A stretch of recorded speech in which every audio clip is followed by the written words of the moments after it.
దేవునికి స్తోత్రములు. లైవ్లో యూట్యూబ్లో వీక్షిస్తున్న సహోదరి సహోదరులకు క్రీస్తునామములో వందనములు. ప్రార్థన చేసుకుందాం. పరలోకమందున్న మా తండ్రి, నీ ప్రియకుమారుడు యేసుక్రీస్తునామములో కృతజ్ఞతాస్తుతులు స్తోత్రం చెల్లించుకుంటున్నాం నాయన. ఇంతవరకు సజీవ లెక్కలో ఉంచుకొని ఉదయకాల సమయంలో నీ సన్నిధిలో నీకు చేరి మరి ఉదయకాల సమయంలో ఆత్మ సంబంధమైన సంగతులతో సరిచూసుకొని మరి నీ వాక్యాన్ని నేర్చుకొనిచుండగా నీ వాక్య ప్రకారంగా మా జీవితాలు ఉన్నాయో లేవోనని మమ్మల్ని మేము వాక్యంతో పరిశీలన చేసుకొని వాక్యాన్ని ప్రకారంగా మా జీవితాలను సరిచేసుకునే గొప్ప ధన్యత భాగ్యము మాకు అనుగ్రహించమని వింటున్న సహోదరులు మరి వాక్యం అలా ఉన్నదా లేదా అని పరిశీలన దృక్పథంతో విని అర్థం చేసుకొని సాత్వికంతో అంగీకరించి మేమందరము నీకు మహిమ తెచ్చేవారంగా, నీకు ఘనత తెచ్చేవారంగా ఉండే ధన్యత భాగ్యం మాకు అందరికీ అనుగ్రహించమని యేసుక్రీస్తు నామములో ప్రార్థనకి వేడుకుంటున్నాం తండ్రి, ఆమెన్. మరి ఈరోజు సిటిహెచ్ క్లాస్ 50వ క్లాస్ ప్రియులారా. మరి ఈ 50వ క్లాసును మరి చెప్పబడుతుండగా మరి ప్రాముఖ్యంగా మనం అందరము దేవునికి ఏమి చెల్లించాలి? దేవునికి కృతజ్ఞతాస్తుతులు స్తోత్రములు చెల్లించాలి. సహోదరులమైన మనము ఒకరికొకరు వందనములు చెల్లించుకోవాలని బైబిల్లోని ఆత్మనిమము సూచిస్తుంది. దానిని మనము అర్థం చేసుకుంటూ ముందుకు సాగుదాము ప్రియులారా. మరి ఈరోజు అంశము ప్రభు వల్ల సమీపిస్తున్నప్పుడు చేస్తున్న గలిబిలి ప్రార్థనను గురించి మరి నేర్చుకుందాం ప్రియులారా. ప్రార్థన అనగానేమి ప్రార్థన యొక్క ప్రాముఖ్యతను గురించి కూడా పోయిన వారం నేర్చుకున్నాము. ప్రార్థనలో ఇది 2వ పాఠము ప్రియులారా. మరి ఈ అంశం చెప్పబడుతుండగా ఒక వ్యక్తిని గురించి కానీ, ఒక సంఘమును గురించి కానీ, ఒక సంస్థను గురించి కానీ మాకే తెలుసు మీకెవరికి తెలియదు అనే ఉద్దేశంతో ఈ అంశంను మీ ముందుకు తీసుకురావడం లేదు ప్రియులారా.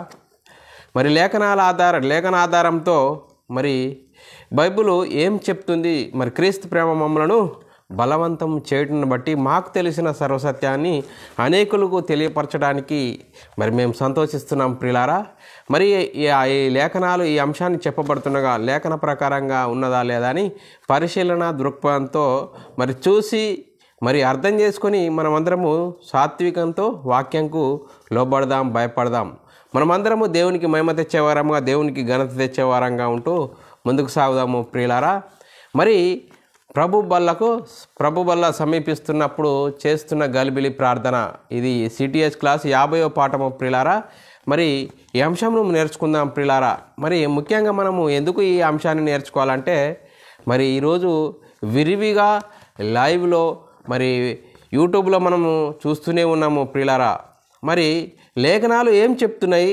మరి లేఖనాలు ప్రమాణ గ్రంథము, ప్రమాణపూర్వకమైన గ్రంథము, బైబిల్ గ్రంథము, బైబిల్లోని పరిశుద్ధాత్ముని బోధ ఏం చెప్తున్నది అనేది ఆధారాలు, లేఖనాధారాలు ఉండి కూడా మనము సాతాను మనల్ని ఎలా మోసం చేస్తున్నాడు, మరి ఆ మోసం నుండి మనము ఎలా మరి ముందుకు సాగాలి? మరి ఇన్ని లేఖనాధారాలు ఉండగా కూడా మనల్ని మన మనోనేత్రాలకు గుడ్డితనం కలిగేసి సాతాను మనల్ని ఎలా మోసం చేస్తూ వాడికి సిద్ధపరిచిన మరి నిత్య నాశనానికి, పాతాళానికి మనల్ని తీసుకెళ్తున్నాడు ప్రియులారా.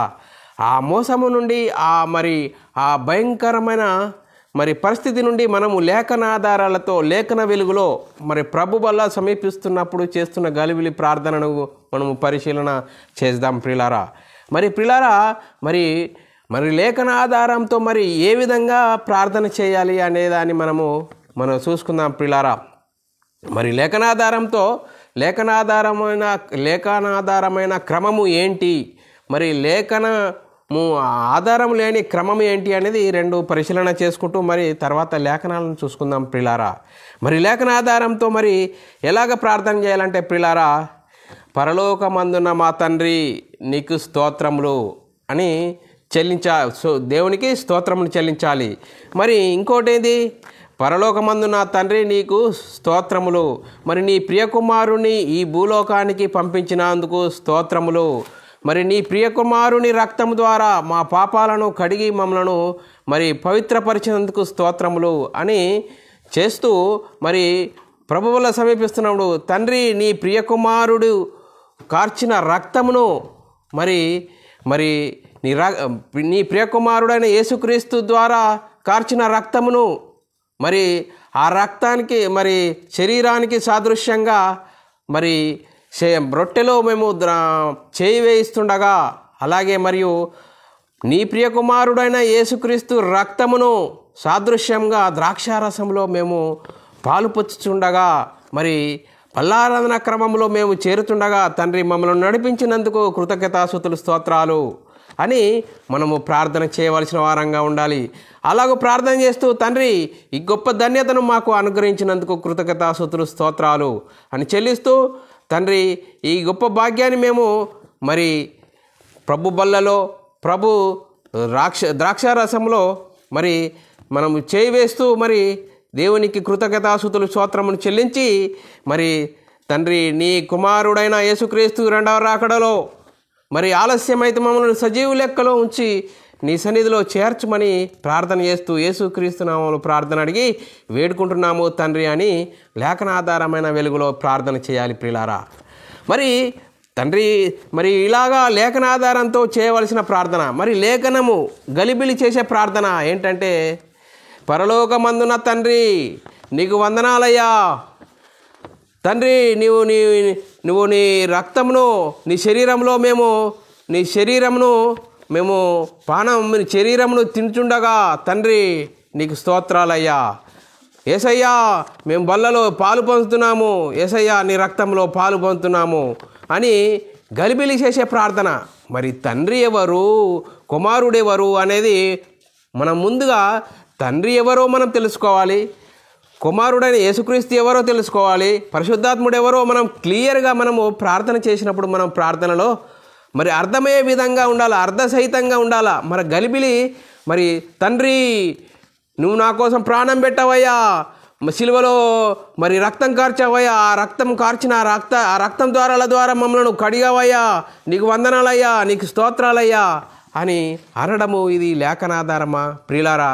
మరి సాతాను మనల్ని ఎలా మోసం చేస్తున్నాడు? తండ్రి మరి ప్రాణం పెట్టింది ఎవరు? యేసుక్రీస్తా తండ్రియా? గమనించాలి ప్రియులారా. మరి చూడండి ప్రియులారా, ఇలా చాలామంది మరి ఈరోజు సంఘంలో ప్రభు బల్ల సమీపిస్తుండగా ప్రభు బల్లను సిద్ధపరుస్తున్న సేవకులు చాలామంది ఇలాగనే చేస్తున్నారు, అలాగే విశ్వాసులు కూడా ఇలాగనే చేస్తున్నారు ప్రియులారా. ఇది సబబా, ఇది లేఖనానుసారమా అనేది మనం ఆలోచించాలి. తండ్రి మరి చూడండి ప్రియులారా, తండ్రి నీ చూడండి తండ్రి నీవు మా కోసం రక్తం కార్చావయ్యా, మా కోసము నీ రక్తంలో మమ్మలను మా పాపాలను కడిగావయ్యా అని ఇలా చేయడము మరి ఇది భావ్యమా? వందనాలు యేసయ్యా నీకు స్తోత్రాలు, ఇంకో కొంతమంది యేసయ్యా నీకు స్తోత్రాలు అంటే ప్రార్థన చేసేవారు ఉన్నారు. మరి ప్రారంభంలో యేసయ్యా అని ప్రార్థన చేస్తారు, ముగింపులో కూడా యేసుక్రీస్తు నామములో ప్రార్థన అడిగి వేడుకుంటున్నామని చేసే పరిస్థితిలో ఈ నేటి క్రైస్తవ సమాజము సాతాను మనల్ని మోసం చేస్తున్నాడు ప్రియులారా. ఇది గమనించాలి మనము ప్రియులారా. సాతాను ఎలా మోసం చేస్తున్నాడంటే ప్రియులారా, వాడికి సిద్ధపరిచిన నరకానికి మనల్ని తీసుకెళ్లే పరిస్థితిలో వాడు ఉన్నాడు ప్రియులారా. మనము లేఖనాలు వెలుగులో మనము ఉండాలి. లేఖనం ఏం చెప్తున్నది, లేఖన ప్రకారంగా మన ప్రార్థన ఉన్నదా లేదా అని మనము గమనించాలి. గమనించకపోతే మరి ప్రియులారా, మరి పరలోకం చేరువారు కొందరే అనే లేఖనాలు చెప్తున్నాయి. మరి పరలోకం చేరువారు కొందరిలో మనం ఉన్నామా? ఆ లేఖన వెలుగులో మనం ఉన్నామా? అపొస్తలులు ప్రవక్తలు ఏమని మరి ప్రభు బల్లలో వారు చేరారు. మరి యేసుక్రీస్తు మరి ప్రభు బల్ల సమీపిస్తున్నప్పుడు శిష్యులకు ఏ విధంగా నేర్పాడు, ఈ విధంగానే నేర్పాడా అనేది మనం వాక్యం వెలుగులోనికి మనము మరి ఆలోచించాలి ప్రియులారా. మరి వాస్తవంగా ప్రియులారా, మరి మన కోసం ప్రాణం పెట్టింది తండ్రియా మరి ప్రభు అయిన యేసుక్రీస్తు అని మనం ఆలోచిస్తే ప్రియులారా, తండ్రి మన కోసం ప్రాణం పెట్టలేదు ప్రియులారా. మరి యేసుక్రీస్తు ప్రభు అయిన యేసుక్రీస్తు మన నిమిత్తము ప్రాణం పెట్టాడు ప్రియులారా. ఆ ప్రాణం పెట్టిన ఆ యేసుక్రీస్తుని మనం గలిబిలి చేసి ఇష్టానుసారమైన ప్రార్థన చేస్తే ఇది సబబా అంటే ప్రియులారా, సబబు కాదు. అలాంటి మోసం నుంచి మనము తెలివిగా వాక్యానుసారంగా మనం జీవితాలను సరిచేసుకోవాలి ప్రియులారా. ఆ లేఖన వెలుగులో మనము ప్రార్థనను మనము చేసుకుంటూ ముందుకు సాగుదాము ప్రియులారా. మరి చూడండి ప్రియులారా, భయంకరమైన పరిస్థితిలో నేటి క్రైస్తవ సమాజం ఉండడము ఇది చాలా బాధాకరం ప్రియులారా. మరి ఇన్ని లేఖనాలు ఉండగా ఈ లేఖనాలను పక్కకు పెట్టి మరి వాడికి సిద్ధపరిచిన నరకానికి మరి మనము ఆ మనోనేత్రాలకు గుడితనం కలిగేసి వెళ్తున్నాము. ప్రభు బల్లకు ఈరోజు వెళ్తున్నామని మనం వెళ్తున్నామే, కానీ మనం చేసేది మనము కరెక్టా కాదా, లేఖనాధారమా కాదా అనేది అది తెలుసుకోలేని పరిస్థితిలో మనల్ని మన సాతాను వాడికి సిద్ధపరిచిన నరకానికి, పాతాళానికి మరి తీసుకెళ్లే పరిస్థితిలో ఉన్నాడు ప్రియులారా. దాని నుంచి మనము మరి బయటపడాలి అంటే ప్రియులారా, మరి లేఖనాల వెలుగులో మనము ప్రభు వల్ల సమీపిస్తున్నప్పుడు చేస్తున్న గలిబిలి ప్రార్థనకు మనము పసిగట్టాలి. ఆ పసిగట్టి మరి లేఖనం ఏం చెప్తుంది, లేఖనం ఆ విధంగా చెప్తున్నదా లేదా అన్నది మనం పరిశీలన దృక్పథంతో ముందుకు సాగుదాం ప్రియులారా. మరి సిలువలో రక్తం కార్చింది తండ్రియా యేసుక్రీస్తు అంటే యేసుక్రీస్తు. మరి యేసుక్రీస్తుని గురించి లేఖనాలు ఏం చెప్తున్నాయంటే ప్రియులారా, రోమీలకు రాసిన పత్రిక లేఖనాలను పరిశీలిద్దాం ప్రియులారా. రోమీలకు రాసిన పత్రిక 8వ అధ్యాయం 4వ వచనంలో ఏమని చెప్తున్నట్టే ప్రియులారా, దేవుడు తన సొంత కుమారుణ్ణి పాప శరీరాకారంతో పంపి ఆయన శరీరమందు పాపమునకు శిక్ష విధించెను. చూడండి ప్రియులారా, యేసుక్రీస్తు శరీరధారిగా వచ్చాడు, పాప శరీరాకారంతో వచ్చాడు, సిలువలో మరణించాడని లేఖనాలు చెప్తున్నాయి ప్రియులారా. మన పాపాల నిమిత్తం పాపక్షమ చూడండి ప్రియులారా, శరీరమందు పాపమునకు శిక్ష విధించెను అని లేఖనాలు చెప్తున్నాయి ప్రియులారా. మరి చూడండి ప్రియులారా, యేసుక్రీస్తు ఎక్కడున్నాడు? తండ్రి యొద్ద ఉన్నాడు. తండ్రి యొద్ద ఉండి ఎక్కడికి వచ్చాడు? యోహాను సువార్త 1వ అధ్యాయం 1వ వచనంలో ఆది యందు వాక్యం ఉండెను, వాక్యము దేవుని యొద్ద ఉండెను, వాక్యము దేవుడై ఉండెను. ఆ దేవుడై ఉన్న వాక్యము చూడండి ఎక్కడికి వచ్చాడు? మరి అదే అధ్యాయం 1వ అధ్యాయం 14వ వచనము ఆ వాక్యము శరీరధారిగా కృపా సత్య సంపూర్ణుడిగా మన మధ్య నివసించెను. చూడండి ప్రియులారా, ఆ వాక్యమే శరీరధారిగా వచ్చాడని లేఖనాలు చెప్తే ప్రియులారా, మరి లేఖనాలను పక్కన పెట్టి తండ్రి మా కోసం నువ్వు సిలువలో మరణించావు, రక్తం కార్చావు, మమ్మల్ని పవిత్రులుగా చేశావు, మనల్ని నిర్దోషులుగా చేశావని అనడం ఎంతవరకు భావ్యము? మరి చూడండి ప్రియులారా, లేఖనాలు ఎంత చక్కగా చెప్తున్నా సాతాను మనల్ని భయంకరమైన భ్రష్టత్వంలోకి తీసుకెళ్తున్నాడని మనము గమనించాలి ప్రియులారా. అలాగే రోమీలకు రాసిన పత్రిక 1వ అధ్యాయం 5వ వచనంలో కూడా ఏమన్నది? యేసుక్రీస్తు శరీరధారి అయి శరీరమును బట్టి దావీదు సంతానముగాను, చూడండి ప్రియులారా, శరీరమును బట్టి దావీదు సంతానముగాను మరి యేసుక్రీస్తు ఈ లోకానికి వచ్చాడు. యేసుక్రీస్తు సిలువలో మరణించి మరి సమాధి చేసి తిరిగి లేచాడని మరి లేఖనాలు చెప్తున్నాయి ప్రియులారా. మరి చూడండి ప్రియులారా, ఎంత చక్కగా లేఖనాలు చెప్తున్నాయి. లేఖనాలను మరి ఎందుకు ఆలోచించడం లేదంటే, మరి భయంకరమైన పరిస్థితిలో సాతాను గలిబిలి ప్రార్థనలో మనల్ని అయోమయ పరిస్థితిలో చేస్తూ మనల్ని నిత్యనాశనానికి వాడు తీసుకెళ్తున్న పరిస్థితి ప్రియులారా. మరి చూడండి ప్రియులారా, ఇంకా యేసుక్రీస్తు ప్రభు బల్ల సమీపిస్తున్నప్పుడు శిష్యులకు ఏ విధంగా నేర్పాడు అనేది లేఖనాలను చూసుకుందాం ప్రియులారా. మరి యేసుక్రీస్తు శిష్యులకు ఏ విధంగా చెప్పాడు అనేది చూస్తే మత్తయి సువార్త 26వ అధ్యాయము 26, 27 వచనాలు చదువుకుంటే మనము ఈ వాక్యంను బట్టి చాలా చక్కగా అర్థమవుతుంది ప్రియులారా. వారు భోజనము చేయుచుండగా యేసు ఒక రొట్టె పట్టుకొని దానిని ఆశీర్వదించి విరిచి తన శిష్యులకిచ్చి మీరు తీసుకొని తినుడు, ఇది నా శరీరం అని చెప్పెను. క్షమించండి ప్రియులారా, నా శరీరం అని చెప్పెను.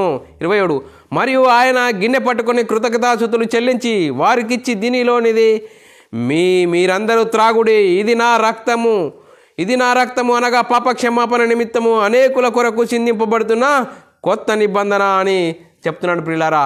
అలాగే లూకాసు వార్తలో కూడా రాయబడి ఉన్నది ప్రియులారా. 22వ అధ్యాయం 19, 20 వచనాలు చదువుకున్నట్లయితే పిమ్మట ఆయన ఒక రొట్టె పట్టుకొని కృతజ్ఞతాస్తుతులు చెల్లించి దానిని విరిచి వారికి ఇచ్చి ఇది మీ కొరకైనా మీ కొరకు ఇయ్యబడిన నా శరీరము నన్ను జ్ఞాపకం చేసుకున్నట్టుగా దీనిని చేయుడని చెప్పెను. ఆ ప్రకారమే భోజనమైన తర్వాత ఆయన గిన్నె పట్టుకొని ఈ గిన్నె మీ కొరకు చిందింపబడుచున్న నా రక్తం వలన కొత్త నిబంధన అని చెప్తున్నాడు ప్రియులారా. ఏ విధంగా చూడండి, లేఖనాధారాలు ఏం చెప్తున్నాయి? మరి యేసుక్రీస్తు మరి సిలువలో కార్చిన ఆ రక్తంను మరి సమీపిస్తున్నప్పుడు ఏ విధంగా ఉండాలా? ఆ బల్లలో ప్రభు బల్లలో సమీపిస్తున్నాడు. ఏ విధంగా చెప్పాడు అంటే చూడండి పిల్లలు. అలాగే 1 కొరింథీయులకు రాసిన పత్రిక 11వ అధ్యాయము 23-25 వరకు మనం పరిశీలన చేస్తే పిల్లరా, నేను మీకు అప్పగింపబడిన దాని ప్రభు వలన పొంది తిని, ప్రభు అయిన యేసు తాను అప్పగింపబడిన రాత్రి యొక్క రొట్టె ఎత్తుకొని కృతజ్ఞతాస్తుతులు చెల్లించి దానిని విరిచి ఇది మీ కొరకైన నా శరీరము, నన్ను జ్ఞాపకం చేసుకున్నటకై దీనిని చేయుడని చెప్పెను. ఆ ప్రకారమే భోజనమైన పిమ్మట ఆయన పాత్ర ఎత్తుకొని, ఈ పాత్ర నా రక్తం వలన కొత్త నిబంధన, మీరు దీనిలోని త్రాగునప్పుడల్లా నన్ను జ్ఞాపకం చేసుకున్నటకై చేయుడి. చూడండి పిల్లరా, ప్రభు వల్ల ఏ విధంగా చేయాలి, ఏ విధంగా మరి ప్రభు సూచించాడు, మరి దానిని మనము అనుసరించాలి పిల్లరా. ప్రభు వల్ల సమీపిస్తున్నప్పుడు ఏ విధంగా మనం ప్రార్థన చేయాలి. మరి చూడండి పిల్లరా, ఎంత లేఖనాధారాలు ఉండగా కూడా లేఖనాల వెలుగులో నుంచి మనల్ని సాతాను ఏ విధంగా బయటకు నడిపిస్తున్నాడంటే చూడండి పిల్లరా, భయంకరమైన పరిస్థితిలోనికి మనల్ని నెట్టేస్తూ వాడికి సిద్ధపరిచిన నరకానికి మనల్ని తీసుకెళ్తున్నాడు పిల్లరా.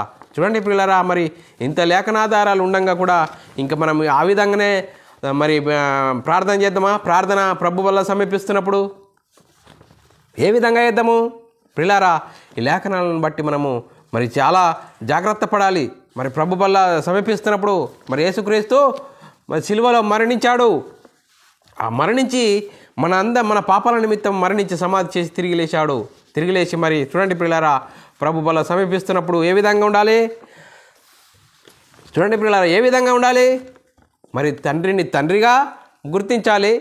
మరి కుమారుడైన యేసుక్రీస్తుగా గుర్తించి మనం ప్రార్థన చేసి మరి ఆ ప్రభు బలలో మనము పాలు వేయాలి. ఆ పాలు వేస్తే మనకు ప్రయోజనము. మన ఇష్టానుసారమైన పద్ధతిలో మనం చేస్తే అది మనకు ప్రయోజనం కాదని లేఖనాలు చెప్తున్నాయి పిల్లరా. మరి లేఖనాలను చెప్తుండగా లేఖనాలను మనము త్రోసివేద్దామా? లేఖనానుసారంగా మన జీవితాలను సరిదిద్దుకుందామా? మరి గమనించాలి ప్రియులారా. మరి ప్రభు బల్ల సమీపిస్తున్నప్పుడు ఏ విధంగా ఉండాలంటే లేఖన వెలుగులో మనము ప్రార్థన చేయాలి. లేఖన వెలుగులో ప్రార్థన చేయాలి. మరి తండ్రి నా కోసం ప్రాణం పెట్టవయ్యా అంటావా? మరి ప్రాణం పెట్టింది ఎవరు? ప్రభు అయిన యేసుక్రీస్తును మనము జ్ఞాపకం చేసుకోవాలి తప్ప యేసుక్రీస్తునుగా మనము గుర్తించాలి ప్రార్థనలో. మరి చూడండి పిల్లారా, మరి ఏ విధంగా ప్రార్థన చేస్తున్నాము? ఇకనైనా మనము వాక్యం వెలుగులో లేఖనము చూసుకున్నాం పిల్లారా. లేఖనాల వెలుగులో మనం వాక్యానుసారంగా చేస్తూ మనం అందరము దేవునికి మహిమ తెచ్చేవారంగా, దేవునికి ఘనత తెచ్చేవారంగా ఉంటూ మనము ప్రభు బల్లలో సమీపిస్తున్నప్పుడు మరి లేఖన వెలుగులో ప్రార్థన చేయవలసిందిగా మరి క్రీస్తు ప్రేమను బట్టి బతిమాలుకొంచున్నాను ప్రియులారా. లేఖన వెలుగులో కాకుండా మన ఇష్టానుసారంగా మరి ఎవరో తప్పు చేశారు పిల్లరా. మొదటి శతాబ్దం నుంచి తప్పు జరుగుతూనే ఉన్నది. తప్పు తర్వాత తప్పు జరుగుతూనే ఉన్నది. ఆ తప్పును అలాగనే కంటిన్యూ చేస్తామా? మరి ప్రామాణిక గ్రంథము అని చెప్తున్నామే, బైబిల్ పట్టుకుంటున్నామే. బైబిల్లోని కొత్త నిబంధనలో పరిశుద్ధాత్మని బోధ ఏం చెప్తుంది? ఈ విధంగా చెప్తుందా? తండ్రిని తండ్రిగా గుర్తించు, ప్రభు అయిన యేసుక్రీస్తుగా గుర్తించు, పరిశుద్ధాత్మునిగా గుర్తించు. ముగ్గురుగా ఉన్నారు. ముగ్గురు ఒక్కటిగా కాదు ప్రియులారా. గమనించి మనము లేఖన వెలుగులో మనము ప్రభు వల్ల సమీపిస్తున్నప్పుడు ఏమని ప్రార్థన చేయాలి? మరి తండ్రిని తండ్రిగా గుర్తించాలి. ప్రభు అయిన యేసుక్రీస్తునిగా గుర్తించు ప్రార్థన చేస్తూ ప్రభు వల్లను మరి సమీపిస్తూ ముందుకు సాగాలని క్రీస్తు ప్రేమను బట్టి బతిమాలుకుంటున్నాను ప్రియులారా. మరి ఈ అంశాన్ని విన్న తర్వాత మనకేమర్థమైంది?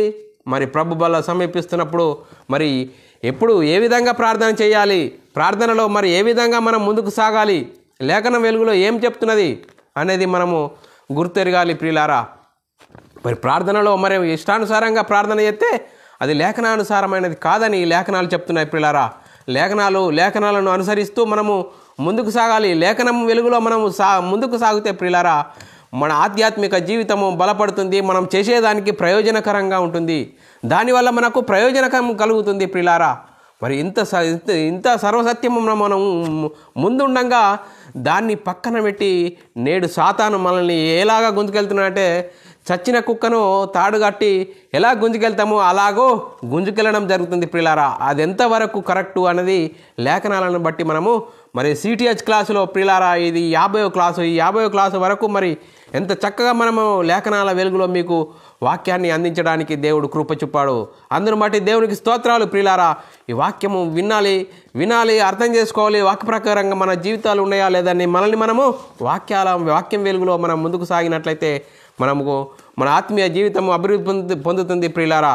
అలాగూ ముందుకు సాగాలి ప్రియులారా. మన ఇష్టానుసారమైనగా మనము మరి ప్రభు బల్ల సమీపిస్తున్నప్పుడు ఇష్టానుసారమైన ప్రార్థన చేయకూడదని నేర్చుకున్నాం ప్రియులారా. ఇష్టానుసారం అనగా ఏంటంటే చూడండి ప్రియులారా, మరి ప్రాణం పెట్టింది ఎవరు? యేసుక్రీస్తు, ప్రభు అయిన యేసుక్రీస్తును మనము యేసుక్రీస్తుగా గుర్తించాలి. మరి తండ్రి అయిన దేవుడే మరి చూడండి, తండ్రి అయిన దేవుడే యేసుక్రీస్తే పరిశుద్ధాత్ముడని కాకుండా గలిబిలి చేయకూడదు. చూడండి ప్రియులారా, మరి క్లియర్గా ఉండాలి.